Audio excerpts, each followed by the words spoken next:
ये अब तक की सबसे बड़ी खबर है।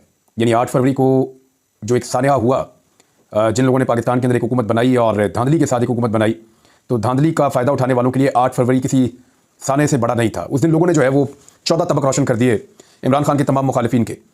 तो जो गुज़िश्ता दिन था, यानी आप ये सुबह के वक्त वीडियो सुन रहे हैं, पाकिस्तान में सुबह का वक्त होगा और 27 तारीख है, लेकिन 26 तारीख की रात को एक बहुत बड़ी धमाकादार खबर थी जिसने पूरे पाकिस्तान को हिलाकर रख दिया। पूरी दुनिया के अंदर ये खबर फैल गई और खबर यह है कि पाकिस्तान का जो वफाकी दारुल हुकूमत है इस्लामाबाद, उसकी जो हाई कोर्ट है, उसके 75% जजेस ने एक लेटर लिखा है और उसके अंदर उन्होंने जो शिकायत की है, ये है सबसे खौफनाक चीज़। मैं डॉन अखबार से आपको ये पढ़ के सुनाता हूँ कि डॉन ने इसको कैसे रिपोर्ट किया, डॉन उर्दू ने, और ये चीज़ें आपके सामने रख देता हूँ कि एक्चुअली जजेस कहना क्या चाह रहे हैं उस लेटर के अंदर। क्योंकि मैंने आपको 1 दिन पहले 2 दिन पहले एक वीडियो मैंने की थी, उसमें मैंने आपको कुछ चीज़ें बताई थी।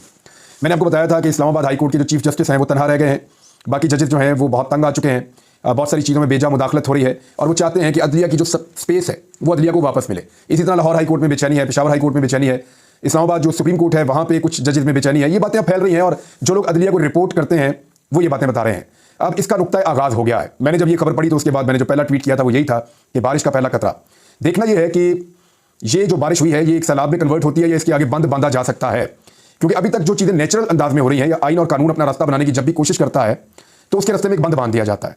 जैसा कि 8 फरवरी को पाकिस्तान की आवाम ने बहुत बड़े पैमाने पर निकलकर वोट डाले और इमरान खान को 2/3 अक्सरियत से ज़्यादा कामयाबी दिलवाई, लेकिन उस आईनी और कानूनी कामयाबी के सामने धांधली का एक बहुत बड़ा बंद बांध दिया गया जो अब तक तो बंधा हुआ है। अब इसी तरह ये जो अदालती लेटर है, पहले इस पर आप गौर कीजिए वो क्या कह रहा है, फिर आगे बढ़ते हैं।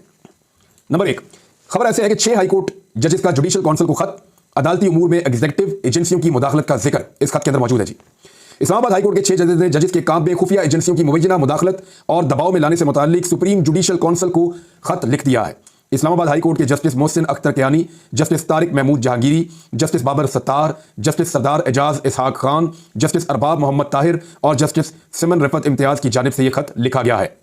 खत में कहा गया है कि हम बतौर इस्लामाबाद हाई कोर्ट के जजेस सुप्रीम जुडिशल काउंसिल से एग्जीक्यूटिव मेंबरान बशमूल खुफिया एजेंसियों के जजेस के काम में मुदाखलत और जजेस को दबाव में लाने से मुताल्लिक रहनुमाई चाहते हैं। वो ये कह रहे हैं कि जजेस को काम से रोका जाता है, उनके काम में मुदाखलत की जाती है और एजेंसियों की जानिब से, खुफिया एजेंसियों की जानिब से जजेस के काम में मुदाखलत भी हो रही है, उनको दबाव में लाया जा रहा है। खत में कहा गया कि यह मामला सुप्रीम कोर्ट के इस फैसले के नतीजे में सामने आया है जिसमें सुप्रीम कोर्ट की जानिब से जस्टिस शौकत अजीज सिद्दीकी की साल 2018 में बरतरफी को गलत और गैर कानूनी करार दिया गया और कहा गया कि जस्टिस शौकत अजीज सिद्दीकी को रिटायर तस्वीर किया जाए, उनकी सारी मुराद और वो सब चीज़ें उनको वापस मिल गई।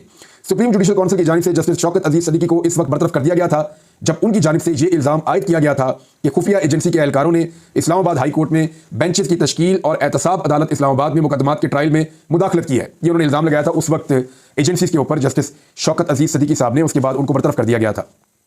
अब इस खत में यह बताया गया है कि इन इल्जामात के बाद उस वक्त की वफाकी हुकूमत और आर्मी चीफ की जानिब से जस्टिस शौकत अजीज सिद्दीकी के खिलाफ शिकायत दायर की गई थी।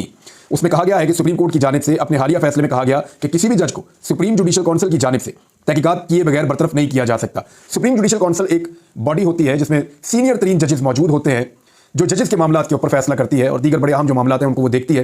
ये उसकी बात कर रहे हैं। उन्होंने पहले बरतरफ किया था और बाद में उन्होंने फैसला दिया कि शौकत अजीज सिद्दीकी साहब की बरतरफी जो है वो गलत है।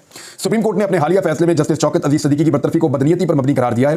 खत के मुताबिक सुप्रीम कोर्ट के हालिया फैसले से जस्टिस शौकत अजीज सिद्दीकी के मौक़िफ़ की जीत हो गई है, ताहम गैर कानूनी बरतरफी का अदाला मुमकिन नहीं है, बहुत देर हो चुकी है। क्या इस वक्त वाकई खुफिया एजेंसी के एहलकार अदालती मामलात में मुदाखलत कर रहे थे उस वक्त जब इल्ज़ाम लगाया था शौकत अजीज सिद्दीकी साहब ने? उसका जवाब नहीं मिल सका है। अगर खुफिया एजेंसी के एहलकार वाकई अदलिया की आज़ादी को मजरू करने में मुलव्विस थे तो कैसे उनको एहतसाब के कटहरे में खड़ा किया जा सकता है ताकि मुस्तकबिल में ऐसे वाक़यात रूनमा ना हो? वो ये कह रहे हैं कि शौकत अजीज सिद्दीकी अगर सच बोल रहे थे तो जिन लोगों ने उनके साथ जुल्म किया था या उनको दबाव में लिया था उनके खिलाफ क्या कार्रवाई होगी, और अब वो सच्चे साबित हो चुके हैं तो कार्रवाई उनके खिलाफ होनी चाहिए। ये उन्होंने नुक्ता उठाया। मतन के मुताबिक सुप्रीम कोर्ट के फैसले के बाद जस्टिस शौकत अजीज सिद्दीकी ने भी मीडिया इंटरव्यूज में खुफिया एजेंसी के एहलकारों की अदालती मामलात में मुदाखलत के इल्जामात की तहकीकात का मुतालबा दोहराया है। खत में यह भी कहा गया कि हम जस्टिस शौकत अजीज सिद्दीकी के इल्जामात की तहकीकात के मुतालबे की हमायत करते हैं और चाहते हैं कि इन तहकीकात का दायरा इख्तियार वसी करके इस बात का तयन भी कर दिया जाए कि आया आज भी खुफिया एजेंसी के एहलकार अदालती मामलात में मुदाखलत करते हैं या नहीं करते। अब ये जो एक केस है इसको बुनियाद बनाकर जो बेसिक मुद्दा है उसकी तरफ आ गए हैं इस्लामाबाद हाई कोर्ट के 6 जजेस। खत में कहा गया है कि जजेस का मौजूदा कोड ऑफ कंडक्ट इस हवाले से रहनुमाई करने से कासिर है कि जजेस की जानिब से खुफिया इदारों के एहलकारों की जानिब से अदलिया की आज़ादी को मजरू करने का क्या रद्द-ए-अमल दिया जाए। हम समझते हैं कि इस बात की तहकीकात इंतहाई अहम है कि क्या रियासत की जानिब से अदलिया के काम में मुदाखलत की पॉलिसी अब भी जारी है जिस पर खुफिया एजेंसी के एहलकार अमल दरामद करवाते हैं। जजेस की जानिब से लिखे गए खत में इस्लामाबाद की अदलिया को खुफिया एजेंसियों की जानिब से दरपेश धमकी आमेज वाक़यात का भी जिक्र किया गया है। खत में लिखा गया कि इस्लामाबाद हाई कोर्ट के 3 रुकनी बेंच ने बानी पीटीआई के खिलाफ टैरियन वाइट केस के काबिल समात होने या ना होने से मुताल्लिक फैसला महफूज किया था। इसमें जनाब 3 जजेस थे। ये बात मैं आपको पहले भी बता चुका हूं कि सुप्रीम कोर्ट ऑफ पाकिस्तान के एक बड़े जज साहब के दामाद के ड्राइवर ने यह केस किया था इमरान खान साहब के खिलाफ, और इसके अंदर बड़े महंगे 3 बड़े वकील किए गए थे और 3 जजेस इस केस को सुन रहे थे। हालांकि इससे पहले इस केस को जो है वो ये कह दिया गया था कि ये नहीं सुना जा सकता, लेकिन chief justice Islamabad high court ने ये केस लगा दिया और इसमें शामिल 2 दीगर जजेस की जानिब से इख्तलाफ किया गया चीफ जस्टिस से। चीफ जस्टिस ने कहा काबिल समात है, बाकी 2 जजेस ने कहा कि काबिल समात नहीं है। तो खत में कहा गया कि जिन जजेस की जानिब से दरखास्त को नाकाबिल समात करार दिया गया, उनको खुफिया एजेंसियों के एहलकारों की जानिब से दोस्तों और खानदान के अफराद के जरिए से धमकियां दी गई और दबाव में लाने की कोशिश की गई। अच्छा, ये जो मामला ना, इसको याद रखिएगा, इसको अभी तक तकरीबन पेंडिंग किया हुआ chief justice Islamabad high court ने। और chief justice Islamabad high court पे पाकिस्तान तहरीक इंसाफ बार बार ये इल्जाम आयद करती है कि वो इमरान खान साहब के मामलात में या पाकिस्तान तहरीक इंसाफ के मामलात में एक जानिबदार जज की हैसियत से जाने जाते हैं और उनके जो फैसले या चीजें हैं वो इमरान खान को या पाकिस्तान तहरीक इंसाफ को सूट नहीं करती है। पाकिस्तान तहरीक इंसाफ बार बार इल्जाम लगाती है। तो इस केस में उनका मौके कुछ और था, 2 जजेस का कुछ और था, तो वो 2 जजेस जीत गए। वो मामला इमरान खान के हक में हो गया, लेकिन वो अभी तक पेंडिंग पड़ा हुआ है। Chief justice Islamabad high court ने पता नहीं क्यों उसको अभी तक, मेरी इत्तला के मुताबिक वो पेंडिंग है। अब उसमें हुआ ये कि जजेस कह रहे हैं हम पे बहुत दबाव डाला गया खुफिया एजेंसियों की जानिब से। इसमें कहा गया कि chief justice Islamabad high court को इससे आगाह किया गया, जिस पर चीफ जस्टिस की जानिब से कहा गया कि उन्होंने खुफिया एजेंसी के हुकाम से बात की है, जिन्होंने यकीन दहानी कराई है कि एजेंसी की जानिब से सरकारी सतह पर जजेस से कभी राब्ता नहीं किया जाएगा, मेरी बात हो गई है।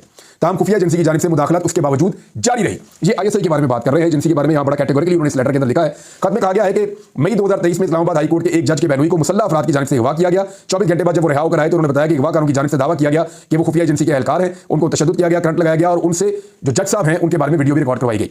जजेस ने अपने खत में कहा कि 10 मई 2023 को इस्लामाबाद हाई कोर्ट के जजेस की जानिब से chief justice Islamabad high court को खत लिखकर अदलिया के मामलों में मुदाखलत के हवाले से आगाह किया गया और मुतालबा किया गया कि इस हवाले से तौहीन अदालत की कार्रवाई का आगाज किया जाए ताकि इस्लामाबाद हाई कोर्ट अपने फराइज आजादाना और एग्जीक्यूटिव और खुफिया एजेंसियों की मुदाखलत के बगैर सरंजाम दे सके। लेकिन आज तक ऐसी कोई कार्रवाई शुरू नहीं की गई। खत के मुताबिक 19 मई 2023 को इस्लामाबाद हाई कोर्ट के 6 जजेस की जानिब से उस वक्त के chief justice of Pakistan justice Umar Ata Bandial से उन्होंने मुलाकात भी की जाकर। यह भी 19 मई 2023 की बात है। ना सिर्फ उनसे मुलाकात की बल्कि जस्टिस एजाजुल हसन भी मौजूद थे और उसके अलावा चीफ जस्टिस ने कहा कि मुशावरत करूंगा अपने बाकी साथियों के साथ इन मामलों में और फिर हम मुदाखलत करेंगे।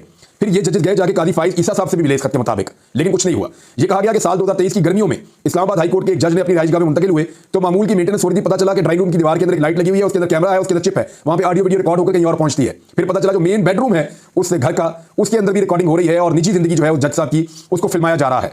इसमें कहा गया कि chief justice Islamabad high court को इस मामले से भी आगाह कर दिया गया, लेकिन आज तक पता नहीं चल सका वो कैमरे किसने लगाए थे, जजेस की निजी जिंदगी की वीडियो बनाने का जिम्मेदार किसको ठहराया जाए।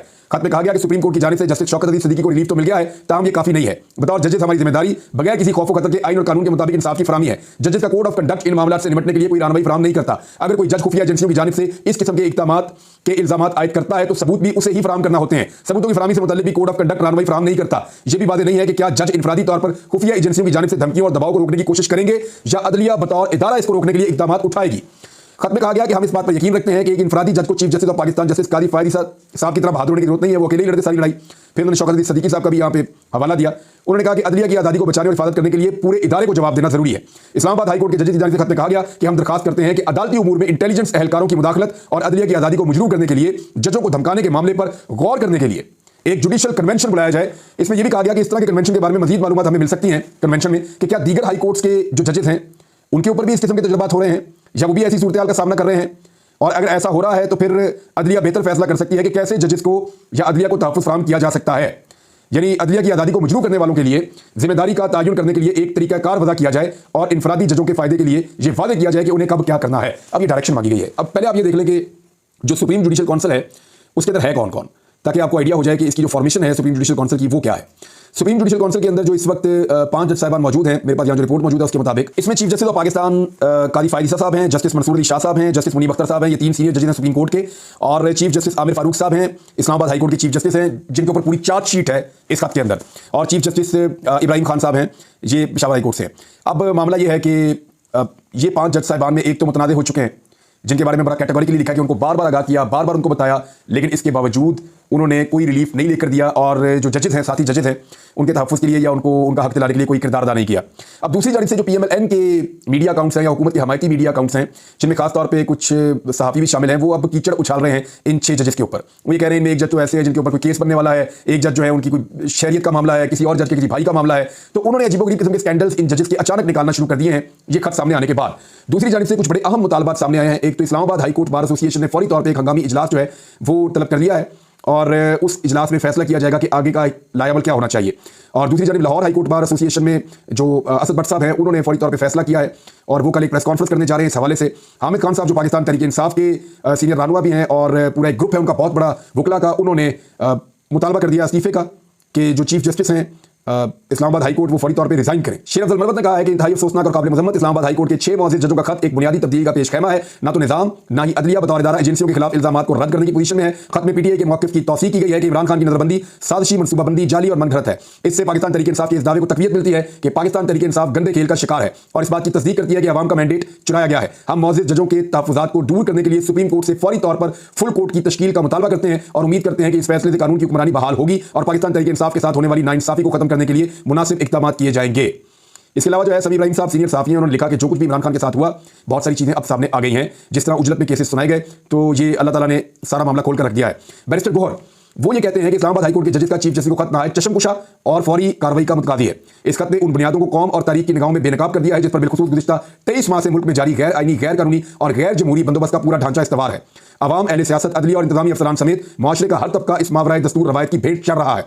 अदलिया के अंदर से ऐसी मोतबर शहादत और इकदाम के मुतालबे के बाद मुअज़्ज़िज़ अदालत उज़्मा पर लाजिम है कि इस पर मौसर और फैसला कुन कार्रवाई अमल में लाए। इससे पहले नाज़रीन आपको याद होगा 2 जजेस सुप्रीम कोर्ट ऑफ पाकिस्तान में, एक तो जस्टिस वज़ीर अली नकवी और उनका तो कंट्रोवर्सी भी थी, जबकि जस्टिस एजाजुल एहसन बगैर किसी कंट्रोवर्सी के, और उनके अलावा लाहौर हाई कोर्ट के एक जज जिन्होंने अल्लामा इकबाल के शेर भी लिखे थे और उसके बाद उन्होंने इस्तीफा दिया था, जस्टिस शाहिद जमील खान, पिछले दिन उन्होंने एक जगह पर बात करते हुए बताया भी था। तो ये जो जज साहिबान हैं ये पहले इस्तीफा दे चुके हैं और अभी 6 जज साहिबान सामने आए हैं। अगर तो सुप्रीम जुडिशल काउंसिल बैठ के इसके ऊपर बातचीत करती है या वाकई में जजेस को इकट्ठा किया जाता है इस सारे मामले में और आने वाले दिनों में मजीद जजेस निकलकर सामने आते हैं और जो दबाव उनके ऊपर है वो बताते हैं, तो फिर अदलिया के ऊपर एक बहुत बड़ी रिस्पॉन्सिबिलिटी आ जाएगी, पाकिस्तान के वकला के ऊपर एक बहुत बड़ी रिस्पॉन्सिबिलिटी आ जाएगी कि वो अदलिया की आज़ादी के लिए और खुद मुख्तारी के साथ उनके फैसलों के लिए किस हद तक जाते हैं। नाज़रीन खबरें और भी बहुत सारी हैं, लेकिन ये खबर इतनी बड़ी है कि या मुझे इस वीलॉग को खत्म करना पड़ेगा ये कहते हुए कि ये बारिश का पहला खतरा है और मुझे ऐसा दिखाई देता है कि अब ये मामला रुकने का नहीं है। अगर इस मामले को रोकना है तो फिर बहुत बड़ा तजर्बा इस मुल्क के साथ करना होगा और क्या पाकिस्तान एक और बहुत बड़े तजर्बे का मुतहम्मिल हो सकता है। अब तक तो तजर्बा किए गए हैं, लेकिन याद रखिएगा कि जो अदलिया का मामला है ये कभी भी इतना आसान नहीं रहा, वकला का मामला कभी भी इतना आसान नहीं रहा। इस वक्त जो भी हुकूमत मौजूद है और जो हुकूमत की सहूलतकारी की जा रही है, सारे के सारे निज़ाम को एक बहुत बड़े चैलेंज का सामना करना पड़ेगा, क्योंकि ये ऊँट बड़े आराम से किसी करवट नहीं बैठेगा और ये मामला इतने आराम से हल नहीं होगा। आने वाले दिनों में अगर मजीद जजेस खड़े होते हैं तो फिर ये बहुत बड़ा चैलेंज बन जाएगा। अब तक इतना ही, अपना ख्याल रखिएगा, अपने चैनल का भी। अल्लाह हाफ़िज़।